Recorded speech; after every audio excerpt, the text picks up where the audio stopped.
Welcome to the Raise Your Bars podcast, where it's all about elevating your life one step at a time. With your hosts, Chris Baker and Al Rattan. Together, we're here to guide you through the transformative journey of self-improvement and success. Have you ever wondered what behaviors and actions you need to change to achieve the results and success you desire in life? Well, you're in the right place. Each episode, we dive deep into the strategies, mindset shifts, and practical steps you can take to raise your bars. From personal development to professional growth, Chris and Al share their expertise, experiences, and the occasional tough love, all designed to empower you to reach your full potential. So, whether you're looking to make a big change or simply fine-tune your path to success, grab a seat and let's raise those bars together. Now, let's welcome your hosts, Chris Baker and Al Rattan.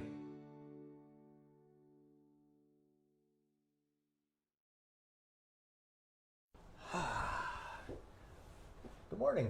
Morning. How you doing? I'm good. Good. Had a nice breakfast. Yeah, it was a good breakfast. Hey everybody, Al Rattan here, Chris Baker as well. and we're in Toronto this weekend. We are. We are, and we figured we would do a quick Facebook Live here into the group and record our podcast.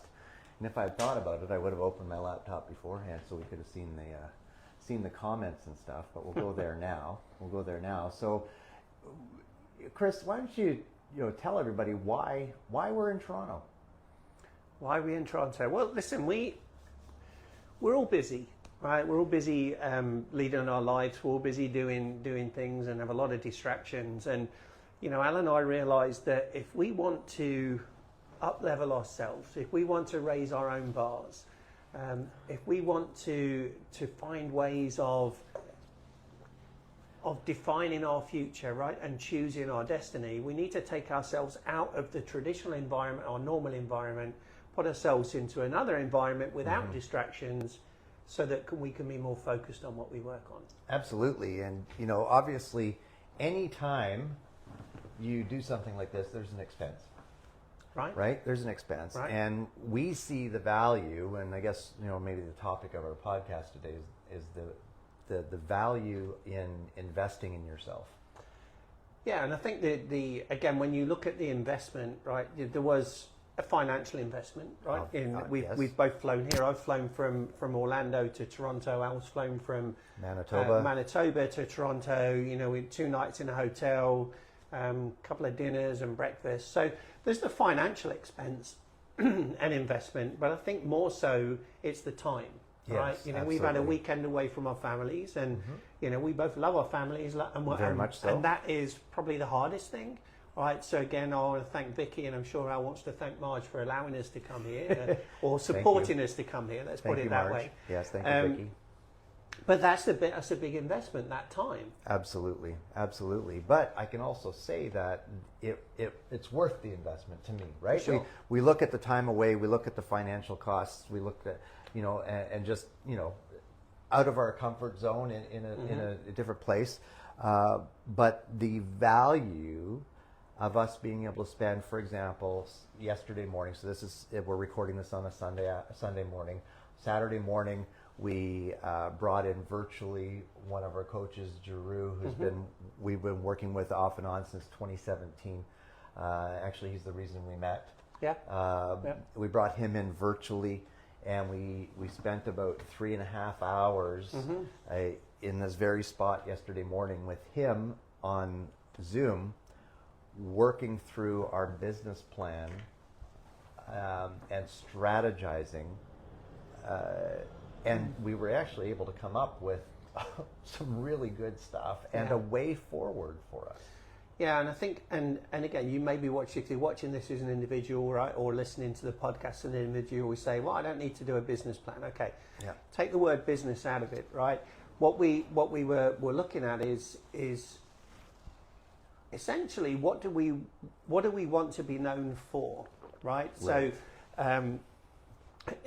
Whether you're an individual or business, whatever, it doesn't matter. It's what do you want to be known for? Exactly. And then maybe look at that next question, as Jeff Henderson says in his book, What Are You For? Is what are you known for, right? And is there a gap between those two, or is your message contradicting or confusing what you want to be known for. Yes. And honestly, and thank you, Drew, for this. Chris and I were probably confusing our message. We were trying to be. We were trying to be. Trying to be multiple things for multiple people, and we were actually yesterday, again, with him challenging our thinking. And again, this is the importance of having a coach or having a mentor in your life that can challenge your thought process on things and bring clarity to a situation. And we gained a lot of clarity yesterday. Right. And that's clarity not only for the people that are receiving your message, but clarity for you, probably more importantly, right? Yeah, as an individual. So again, what do you want to do? So if you are a business owner or a business leader, what does your business want to be known for? What are the objectives of your business? What is the purpose? And then if you are an individual, what's your purpose in life? We've talked about it so often, right? But I still don't think that everybody gets it. What is your purpose in life? What are you looking for? Who do you want to work for? Why is that important to you, right? What are your values? All of these things you need to just establish and identify, because then you can start to align yourself with people that are like-minded, that will lift you up, right? Yeah, exactly. And you know what? And it's funny how many, we're talking about values. We've done values exercises with multiple groups and organizations and businesses in the past. And on your advice, I did a corporate values exercise with a client this past week. Now, this client, they have about 44 employees. Spent 4 hours with them on Wednesday afternoon. And we started out the program on a values exercise, and it was interesting to watch it happen, because they all came up in small groups. First of all, they came up with their individual, what they think the company should represent in the company's values. And then we put them into small groups, and they did the same exercise, and they had to, discuss and agree upon 6 values that the small group could agree on. And then I had them come up and write them on a flip chart. Yeah. And we had about 8 small groups of people, and they had some of them had shared values. Okay, so number of people, teamwork; number of people, integrity. Right, the basic ones. But then what was interesting, and here's the thing. What was interesting is then I said, okay, does anybody know what the values are on your website? Because they had values on their website, and I kept this till last to see if they would come up with any of that. Right. Now, they had 5 values listed on their website. I would say that 2 of the values were a common theme throughout the small groups. 3 of the values weren't mentioned, and nobody knew what the values were that was listed on the website. So I think this is the same thing. We can talk about this in personal life or in business life. We say we stand for this. This is our values. But then your team has no idea what your values are. Yeah. Yeah. And we've been studying Bob Proctor's book, Change Your Paradigm, Change Your Life, right? And I think last week we talked about the benefits of changing your paradigm. Yes. And one of those was perception, right? So it's your perception, and perception is really how the brain sees things. And so that could be different for all of us, right? And even with those employees in that company, right? There are some similarities between certain values, right? But some people may see it as one way and see it as another. So how do you then bring that together? And an exercise that I've done with coaching clients before is similar to this, where I say, okay, you do your values, right? And take it from 100 down to 25 down to 5, right? That you say these are your core values, and then give that same sheet to people that you know, right? It could be your spouse, it could be your kids, it could be your co-workers, whatever. Give it to people you know and ask them to look at those values, and they're not looking at their own, they're looking at yours, right? So what do they see as your values, and do the same thing, get it down to 5, and then look at it. Right, and say, okay, well, I see my 5 values as this, but when I look at these 4 or 5 people, they see different values in me, right? And then the discussion is, well, how do you, where are you seeing that value in me, right? Right. What is it that I'm doing that Right. makes you feel that's my value? And again, not in a confrontational way. This is in a feedback, learning, growing way, Yes. right? And then that will help you to see is, you may think that you're dealing with integrity, right? And somebody else may look at it and say, well, you're saying the right thing, but I'm not sure that you're doing it, right? Yeah, So yeah. am I being it? And these are just examples, right? They're not saying Right. this is there. But it just helps raise your level of awareness, and it helps you understand the perception that, A, you've got of yourself, but the perception of what other people have of you. Mm-hmm. And the same with this business, right? They put their 5 values on the website, but if their employees only actually recognize or align with 2 of those Mm-hmm. through that exercise, there's a challenge there, right? But it's also an opportunity. So Yeah, a great opportunity. And actually, I told them afterwards that, hey, you may want to revisit this. And the other opportunity that we gave them in this exercise, and it's a great exercise, is to say, okay, which ones are we living out daily within the organization, right? Again, same thing with doing this with a friend or somebody or your spouse. How are you seeing me live out these values? Am I doing it consistently? Great. Or am I doing it inconsistently and you'd like to see me doing it more? Or here's a value that you would like to see us living out, or in this case, the team to live out, but we aren't doing it all. How do we get there? And I think spending time thinking into this and evaluating this and how we're living our life and how we're coming across to other people as personally or as businesses is important, because again, back to the beginning of our podcast here, we were unclear in our message. Right. We thought we were being clear, but with our coach challenging our thinking, we were unclear in our message. We now have clarity on that, and we just spent some time recording a couple of videos for our landing pages to get that message out clearly to our target audience. Again, Jeff says this in his book. We've talked about it many times, but he goes, a vision or mission rarely repeated is quickly forgotten. And the same thing could be said about your values. If you aren't consistently, if you're a business owner, if you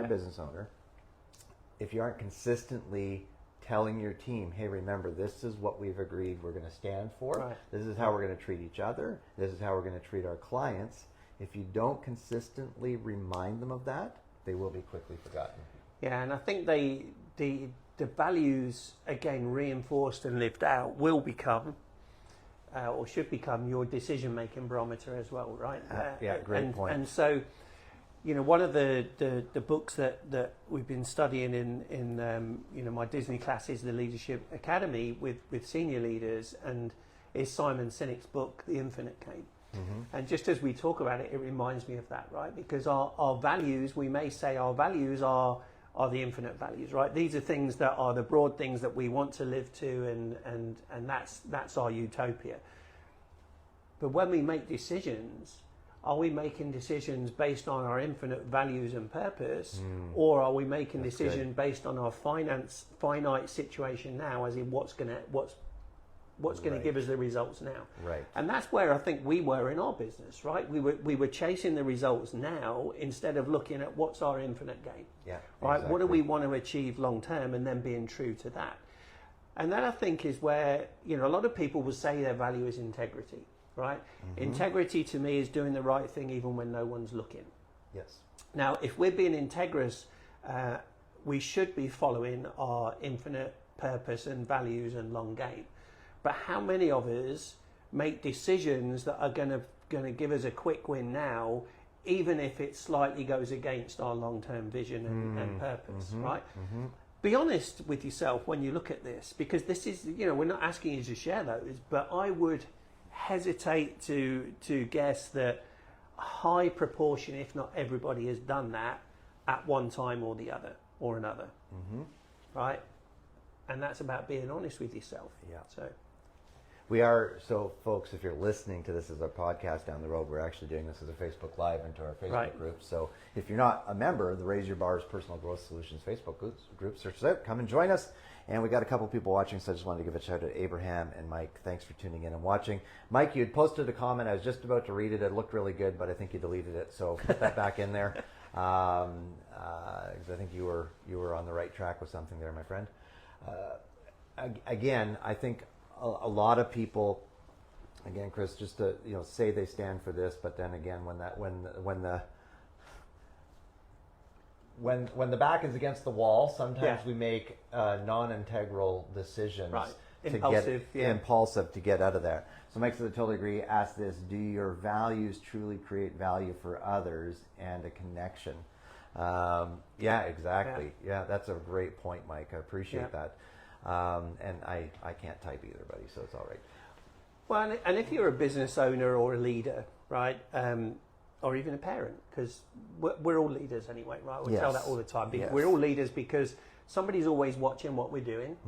Right? Like Roz from Monsters Year, they're always watching. They're always watching what you're doing, and people will actually probably more likely to act on what they see you do rather than what you say. Yes. All right. So always be careful with that. And again, you're trying to create that connection. So again, as parents, when we're talking to our kids, do we tell our kids to do things, but we're actually doing something different?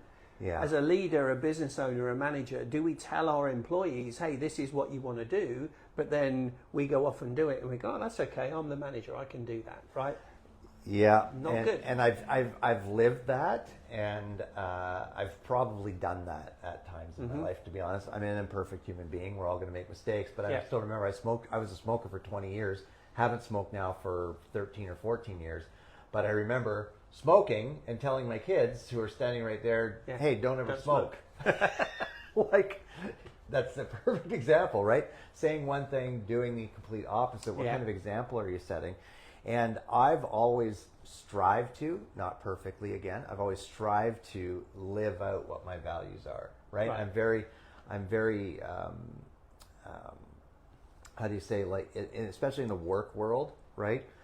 I don't want to be telling my team to do something that I'm not willing to do myself. Right. So if I look back, cleaning bathrooms, bringing in shopping carts, washing the floor if need be, all of those things, just because I was the leader, does not mean it's beneath me. It's not something I'm going to do every day because it's not the best use of value of my time when I'm responsible for running the entire organization. But if I need to pitch in and help once in a while, there's nothing wrong with the boss doing some menial work once in a while, especially if you're asking or expecting your team to do that. So again, are we living out those values that we truly hold dear to ourselves on a daily basis? Or are we in an environment, and I've worked in an environment before, Chris, where there were expectations from my employer that really went against the grain of my values. And I struggled for a period of time doing my job, knowing that this was going against what my values were. Yeah.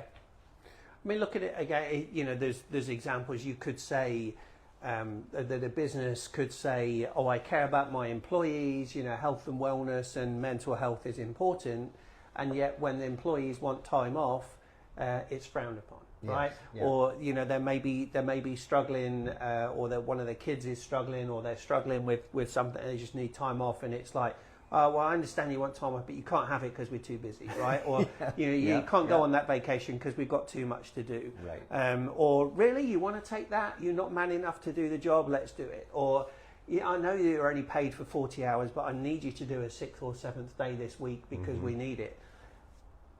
Are we being true to our values there? Is that's conflicting information, right? And again, these are fictitious examples, but they probably not that fictitious, right? They probably exist. It's not. I won't mention names, but there's an organization somewhat locally to where I live where they do tout, we're amazing, great place to work, but then you talk to their employees and they're miserable. Yeah. Right? So, like, why, if you can't live out the values, and stop telling people that until you start living them out, and then say, hey, we're a great place to work, and have the employees, the vision carriers for your organization, or your customers, vision carriers for your company, telling the world, like, hey, yes, right, they are a great place to work. This is a great place to do business. They do care about your value. I've always told my teams in the past is, what's the right thing to do in dealing with a client? Right. Yes, some people have unrealistic expectations. Sure. It's true. I always say the person who said the customer is always right never worked in customer-facing business, but there are unrealistic expectations out there. But also, what is the right thing to do in this case? And even if the right thing to do is going to cost the company money, if it's the right thing to do, you do it. Right. And that, I think, goes back to what we was talking about with it. Does it tie into your infinite goal, right, rather than your finite? So yes, it may cost you some money now, right? But I would see that in the car dealerships. I'm sure it's the same in big box retail here. But if you can turn a negative customer interaction into a positive one, that customer becomes a customer for life. They become one of your biggest advocates. Yeah, it's a client then, right? We talked about yesterday. So short-term pain for some long-term gain. Yes. Right. Yeah. That's a key in life, and I think we've got to look at that. And again, if you're not a business leader, if you're just not just an employee, if you're an employee working for somebody else, sometimes you may look at a position and go, you may get offered another position, and you say, well, it's a lateral move, it's no extra money, I'm not going to do it, I'm going to stay where I am. That could be the wrong way of looking at it, because yes, you might make that lateral move, and it may not be any extra money, but what opportunities will it open up for the future? Exactly. Right. What will it mean? Obviously, if you're looking to move for a reason, right? So even if that lateral move again has not necessarily got any upward potential at the moment, but are you going to be happier doing that? Right. And I look at what I've been doing. I made a lateral move recently, right? And I'm much happier doing what I'm doing. And I think there is a possibility to up level that and to grow that. Whereas in my previous role, it wasn't, right? I was there. So lateral move can be a good thing, right? But you've got to look at it that way and not just say, oh, I want an extra 50 cents an hour or $1 an hour. Is that really going to make a big difference in your life? No. All right. So think about what's the infinite gain. What is your goal? What's your purpose? What are you striving towards? And then use that as your decision-making barometer. Yeah. And I think you say you're very happy now doing this lateral move. It's because you're doing what you were created to do, right? You were created to teach and facilitate and help people reach their fullest potential. Now you get that opportunity to do that within Disney, like a massive organization. Every day. Every day. Awesome. So hey, we're gonna cut this off. Challenge for people. I think maybe just examine their own values. Your values, Examine your own values, and maybe do that thing and ask 3 to 5 other people that you know to give you what they see as your values. And again, just when you do this, you need to preface it with other people and say, I don't want you to tell me what I want to hear. Right? Yes. Like any feedback, you need to know what you need to hear, not what you want to hear, because then you can actually use that to grow. And commit to them that you're not going to get offended or angry. And then don't get offended or angry. Take it as real, honest feedback for yourself, so you can say, okay, I'm not being the best version of myself here. Thank you for the feedback. Honor them for the bravery for giving you that feedback, and then go out and action it. Right. Amazing. Well, thanks for tuning in, everyone. Thanks for watching live on our Facebook page. And if you are a business owner and you are struggling in this tougher economy right now, then we want to encourage you to go to raiseyourbars.com, watch our short video there, and then book a call. And we can help you with with a program that we have at no cost to you. So go to raiseyourbars.com. Watch that short video, and we'll see you soon. Have an amazing day, everyone. Take care. Thanks for tuning in. Bye. Bye for now.